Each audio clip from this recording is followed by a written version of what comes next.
Welcome, welcome to the evening show with Jackie Brambles, where tonight we have a very special, great conversation coming up for you. Today marks the release of a brand new documentary on Netflix, simply called Wham!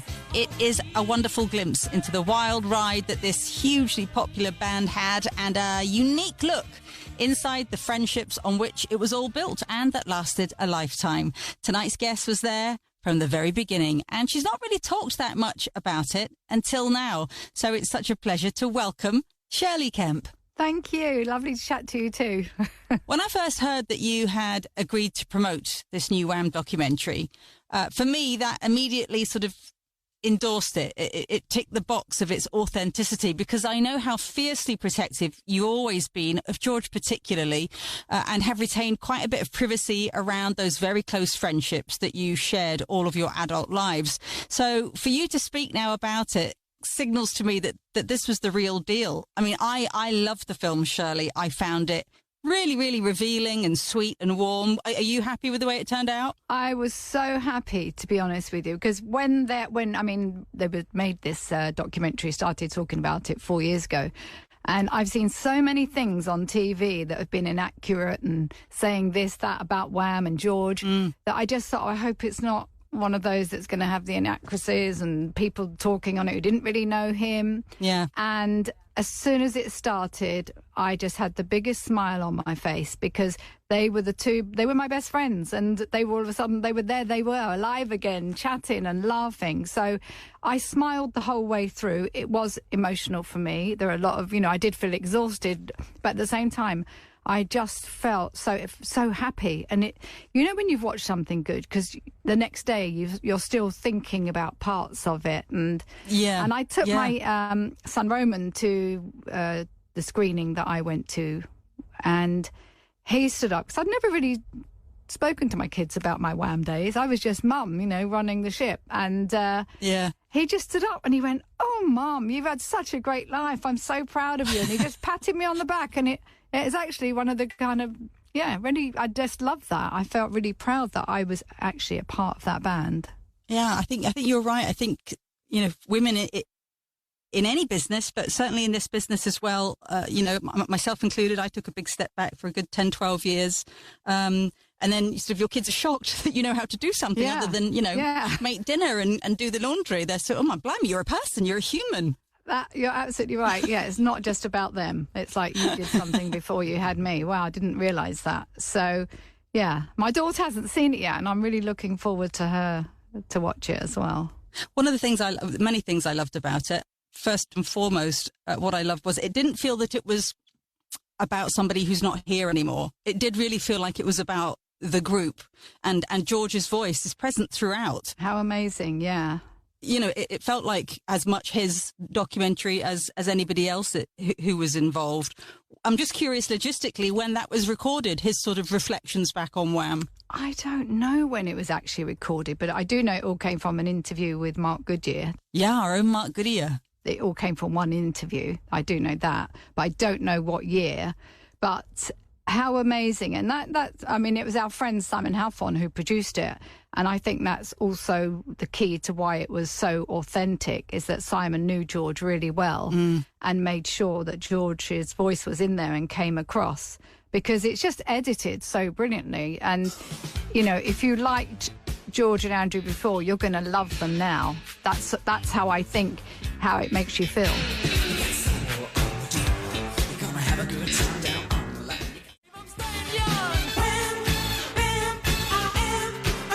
That was their second hit. Wham Rap got to number 8 in January of 1983. As with all music documentaries, this Wham film, of course, tells the story that we all saw.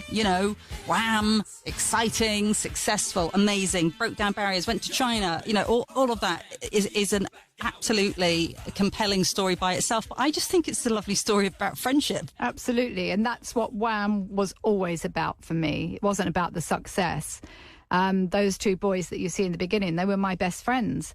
And it was kind of heartbreaking for me to have to share them with the world once Wham kind of got that famous, because I didn't see them as much as we were inseparable. In the early days, we just hung out. We were just best friends, having a laugh.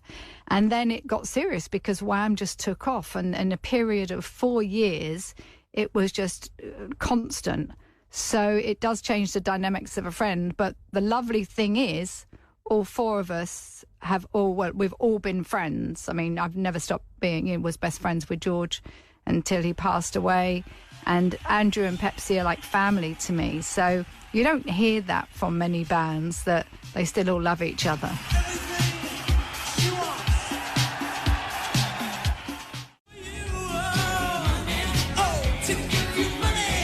Everything She Wants live in China. Wham broke barriers with that first of its kind world tour, and it's what really broke down doors very quickly for them in America when Wham Mania in China made it onto US primetime news shows. And we will be back to continue our great conversation with our special guest Shirley Kemp about her time with Wham and that very special friendship between the four of them. That's coming up after the break. Welcome back to the evening show with Jackie Brambles and to our great conversation with tonight's very special guest, Shirley Kemp, about the new Netflix documentary that's out today, all about Wham. She, of course, was with them from the very beginning. So let's go back to the start then and find out how you and when you first met George and Andrew. Shirley, in the documentary, Andrew told a lovely story. George was the new boy at school, and he was with his curly hair and his glasses, and the teacher said, "Who wants to look after this new boy?" And Andrew put his hand up, and sort of that was the day that Wham started, really. Yeah. And when were you at the same school? How did you first meet them? So we went to a school called Bushy Meads. I was a year above the boys, so I didn't hang out with them at school. But there's a lot of fate that runs through this story, because my form room was the music room and it was on stage. Right. So who would know that? Fast forward years later, I'm going to be at Wembley Stadium with these boys. But George had his violin, and because my form room was a music room, he would queue up outside my class, and I just remember the boy with the curly hair and the violin case. Never really spoke to him. I remember Andrew from school, just kind of remembered his face vaguely. Yeah. But it wasn't until I went to our local pub one night with my brother, who suggested I go with him. And I was like, I don't want to go to the pub. And then I heard someone say, "Hello, Shirley," in such a lovely posh voice. It was, "Speak so well, Andrew." And I looked up and it was the boy from school, and I didn't know his name at that point. And I said, "Oh, how do you know my name?" He said, "Oh, you're the cool girl in Bushy Meads. I knew all about you." And then we just spoke. So the only thing I read at school was the NME and Melody Maker, because all I wanted to do was see bands. Right. Then Andrew and I just were talking about bands non-stop, and he said, "I'm in a band called The Executive." And I said, "That sounds great. I'd love to see it." So then I had a car, so we drove to George's house. I mean, we kind of bonded and became best friends immediately. Immediately? How amazing. Yeah. And we drove to George's house because he didn't live far, and his mum and dad's house. We were all living with our parents, and ran straight up to George's bedroom, real teenage bedroom, posters on the wall.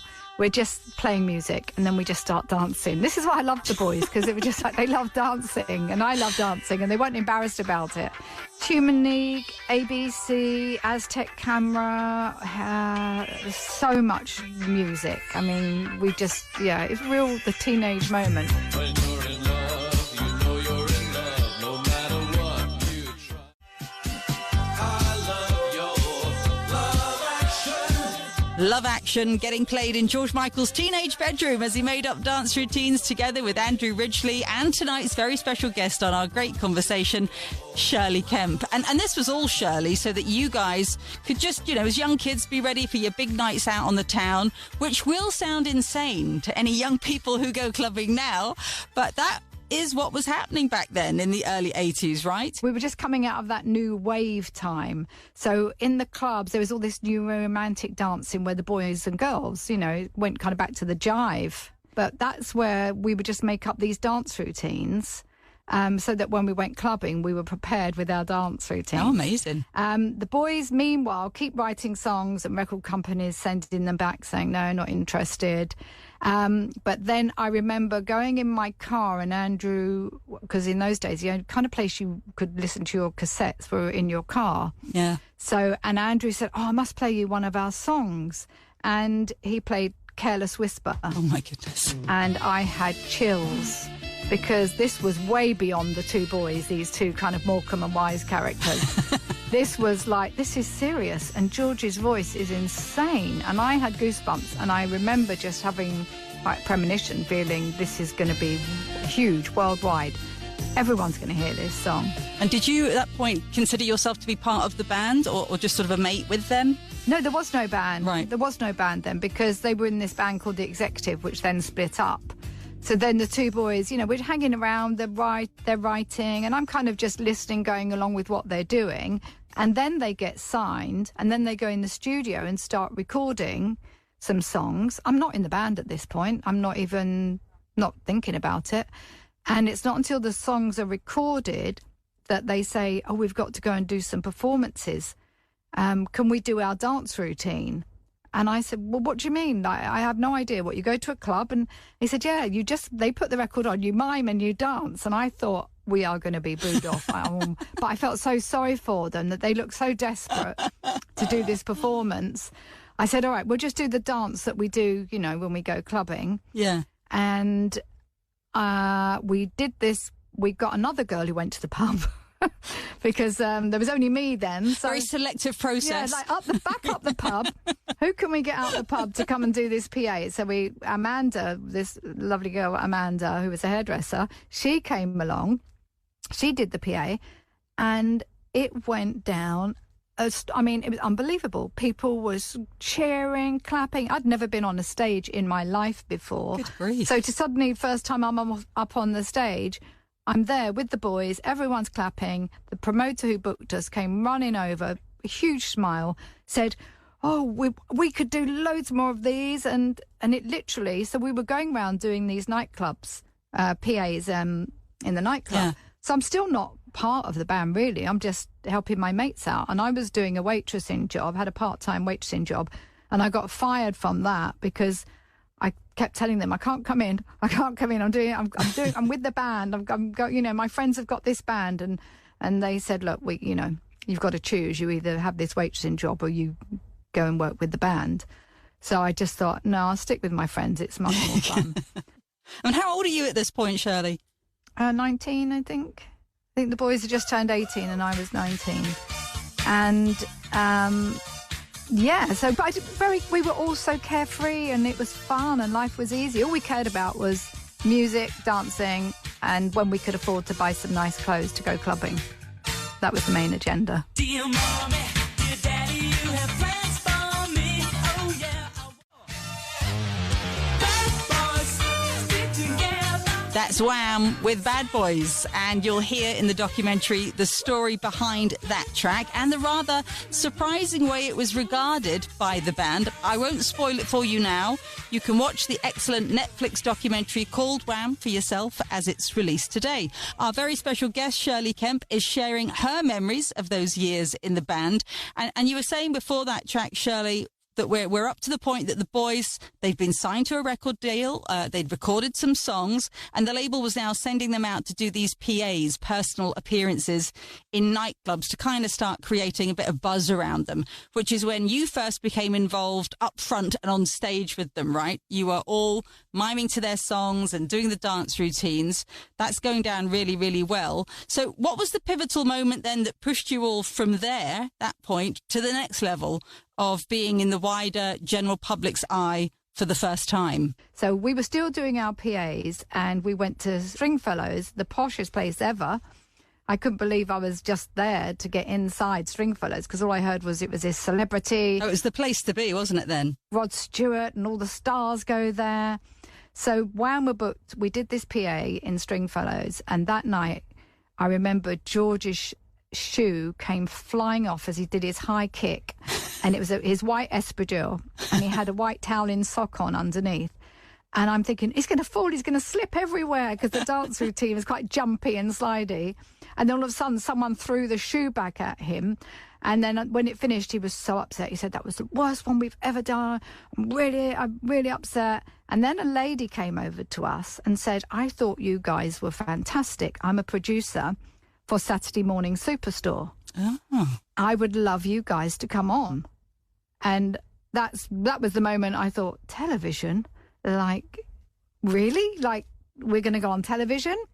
And that's when I invested in a new dress. I thought I'd better buy something. I don't even think the boys invested. They just kind of, I cannot remember what they wore now for the first. So we went on Saturday Morning Superstore, and then my life changed, really, because that's when you experience people going, you're that girl from work. So I had shocking kind of short white blonde hair. Yeah. And just being recognised and having this sensation like things are not going to be the same.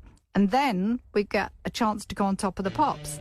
Now, I grew up with Top of the Pops wanting to be Pan's People. I used to grab all my mum's chiffon scarves and just stand in front of the telly, just pretending I'm on Top of the Pops being Pan's People. And there I am. I'm now on Top of the Pops. And literally everything went crazy after that. So that's my version, basically. Well, and I think that's sort of that amazing, almost madcap rise, to that point. It's really captured beautifully, I think, in the Netflix documentary. It really is. Yeah. And as you say, then from there, obviously things escalate pretty quickly. Was it still as much fun when it got to the next level, that next stage where, you were having hit singles and you were public figures? Was there a period of adjustment, or did you guys just kind of run with it and love it? Yeah, there was fun, but it obviously became serious because all of a sudden you've got people around you, like, the record companies and management and tour managers. And now someone's type of running your life for you, where years, before we just used to go off to the swimming pool. George had a part-time job up the road from where I was. It was all spontaneous. Yeah. And now everything was done in schedules. You're being sent, there's I just remember thinking, wow, this is like serious. It took me a long time to realise how serious it was.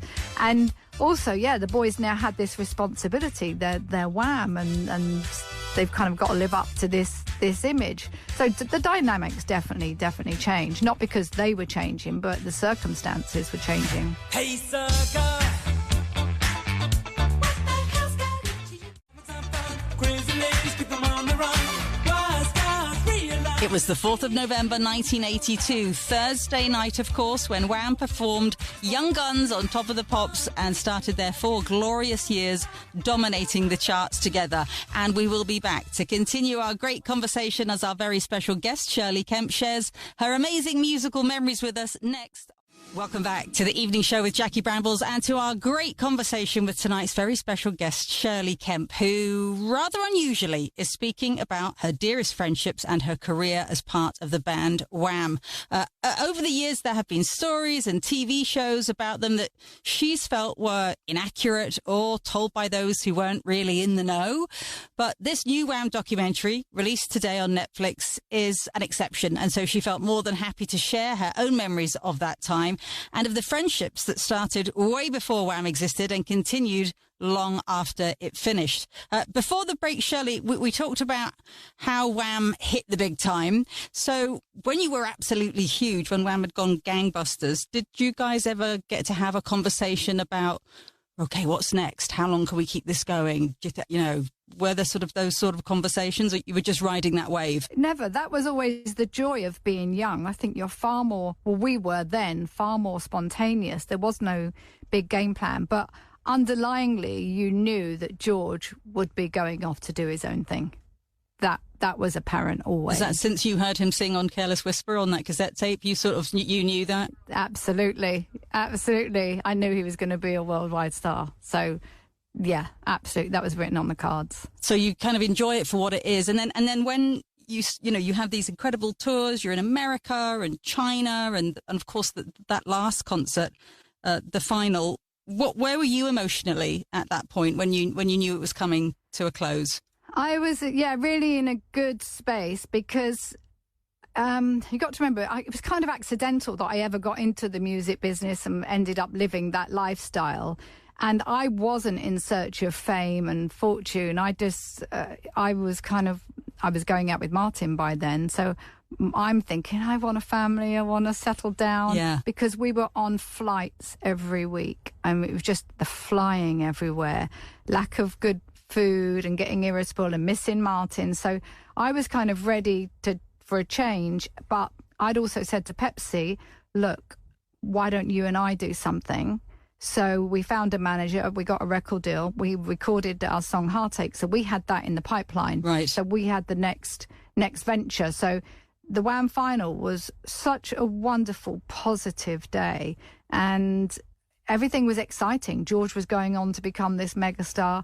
Pepsi and I were just going to go on and become Pepsi and Shirley, and I thought I'd have more control over that and I could say no to more things because it's my band. So that day was so positive. Life is so hard, needlessly.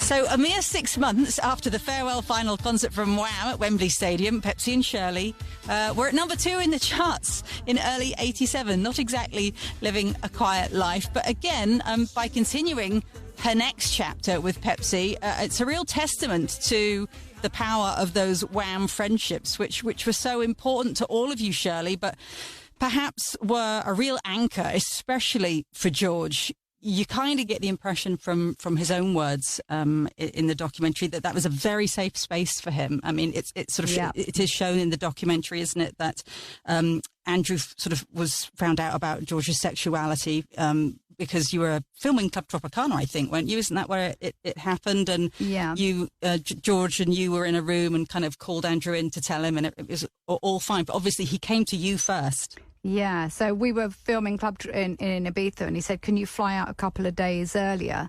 I said, of course, yeah, I'd love to come out. So, and he was a great talker. I mean, you know how he writes lyrics? He would also, he would just have like the most heart-to-heart chats with him, and he was so insightful. And I knew he wanted to tell me something, and he told me, he said, I think I'm gay. He said, I think I'm gay. And then the more we spoke about it, and I didn't really react. I just said, well, that's okay, because I'd actually knew quite a few gay guys. So why I didn't kind of think there was, what am I supposed to say? I'm like, oh, okay, that's fine. Let's talk about something else.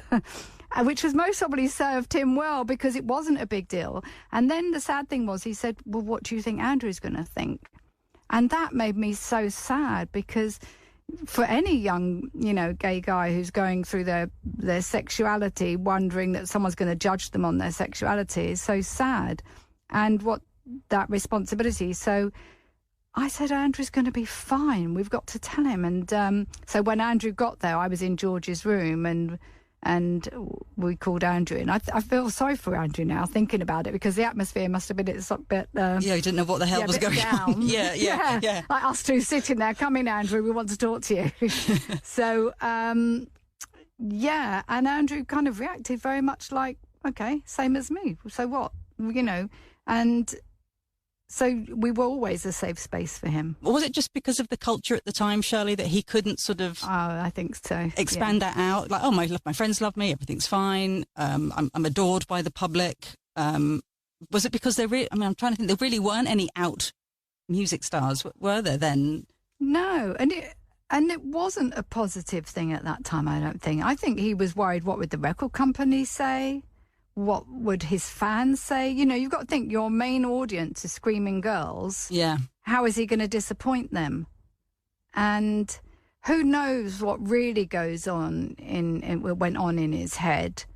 But what's sad is that he felt like he didn't want people to know, just in case you might judge him and not approve of him, which is the saddest thing, because his talent, and he was the nicest person, he was the most talented person, but that bit, and that's what you kind of notice in the documentary, that whole emotional side of him dealing with his sexuality, and in how uncomfortable he becomes in some of the interviews. Yeah. because they're saying, are you seeing lots of girls? And Yes. and you just think, stop asking him that. Like, just none of your business. And the thing is, because I think he had the support of you guys, and I obviously, I don't know, you tell me if I'm wrong, he was comfortable with his sexuality.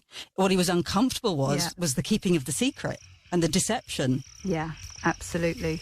Yeah, he always said that. Yeah, he always said, you guys kept my sanity at that time. But no one can live with those lies, and it's hard for anyone, let alone to be, as famous as he was becoming. Let me take you to the place where membership's a smiling face. Don't worry, you can start. Did that burden ever lift? Obviously, it didn't come out the way that he would have chosen it to come out. That information, and that in itself would have been unbelievably stressful for him. But he kind of turned it around, and it made some incredible music from that experience. And at which point the culture had kind of caught up, and it wasn't such a big deal, and it wasn't. So did that burden lift for him then?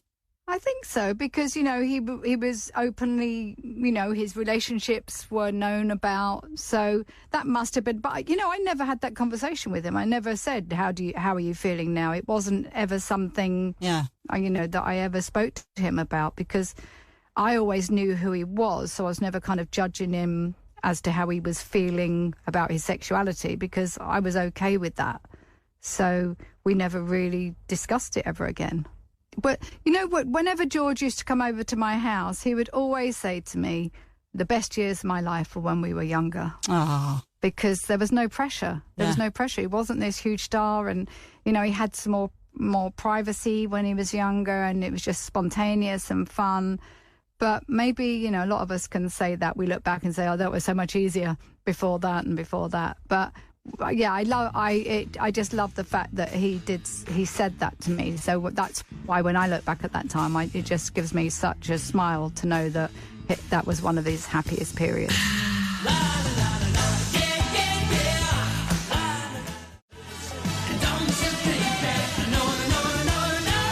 it'd be very easy to get maudlin about George, for his fans and things, because he's not here and he went far too soon. But I think he was extremely lucky to have that start with you guys. It was such a wonderfully loving, Oh, thank you. safe, loyal, faithful base from which to launch into the stratosphere. I don't think he would have been able to do it without you guys there at his feet. Oh, thank you. And yeah, it was love and friendship, and it was important. Well, and can I just say, the teenage girl in me thanks you for those Wham years. Oh, That was part of my growing up, and I loved every part of it. And thank you for sharing your treasured thoughts and memories with us tonight on our great conversation. Thank you, Jackie. Thanks a lot. Bye. Shirley Kemp, what a lovely person.